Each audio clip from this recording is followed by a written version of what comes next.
بسم اللہ الرحمن الرحیم۔ دوستو، اگر آپ لوگوں نے ابھی تک میرے چینل کو وائس آف بسم اللہ کو سبسکرائب نہیں کیا تو پلیز سبسکرائب کر دیں۔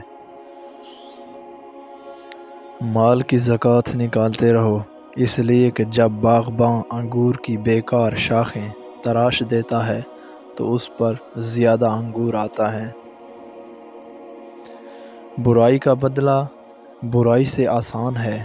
اگر تو جواں مرد ہے تو برائی کا بدلہ احسان سے دے۔ جو شخص اپنے سے بڑے عالم سے اس لیے بحث کرے کہ لوگ اس کو عالم سمجھیں تو وہ سمجھ لیں گے کہ وہ جاہل ہے۔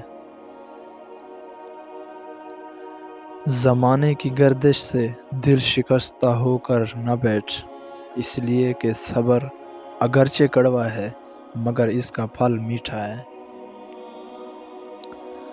کمزور پر زور کرنا شرافت نہیں ہے، کیونکہ جو پرندہ چیونٹی سے دانہ چھینے وہ کمینہ ہوتا ہے۔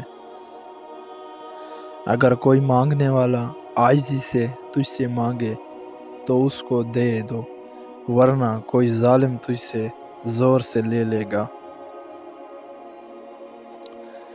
بوجھ اٹھانے والے بیل اور گدھے لوگوں کو ستانے والے انسانوں سے بہتر ہیں۔ اگر روزی عقل سے حاصل کی جاتی تو دنیا کی تمام بیوقوف بھوکے مر جاتے۔ اللہ کی نعمتیں کھا کھا کر دانت ٹوٹ گئے ہیں، زبان اس کی ناشکری سے پھر بھی باز نہیں آ رہی۔ وہ سچ کا عقل مند ہے جو غصے کی حالت میں بھی بری بات منہ سے نہیں نکالتا۔ بیکار بولنے سے منہ بند رکھنا بہت بہتر ہے۔ صبر رکھو، ہر چیز آسان ہونے سے پہلے مشکل ہوتی ہے۔ شیر بھوکا رہنا پسند کرتا ہے لیکن کتے کا جوٹا کھانا کبھی پسند نہیں کرتا۔ جس نے علم حاصل کیا اور عمل نہ کیا وہ اس آدمی کی مانند ہے جس نے ہل چلایا اور بیج نہ بکھیرا۔ جس کو ایک مدت میں دوست بنائیں مناسب نہیں کہ اسے ایک لمحے میں کھو دیں۔ نادان ڈھول کی مانند ہوتا ہے، بلند آواز ہوتی ہے مگر اندر سے خالی ہوتا ہے۔ تو نیک ہو اور لوگ تجھے برا کہیں، اس سے اچھا ہے کہ تو برا ہو اور لوگ تجھے نیک کہیں۔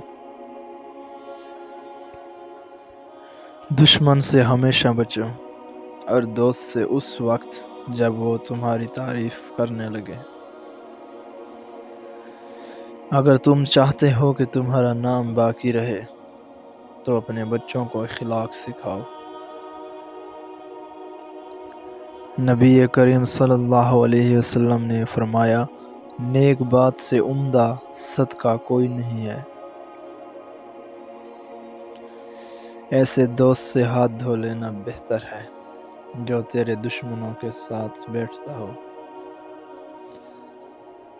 سانپ کو مارنا لیکن اس کے بچے کی حفاظت کرنا داناؤں کا کام نہیں۔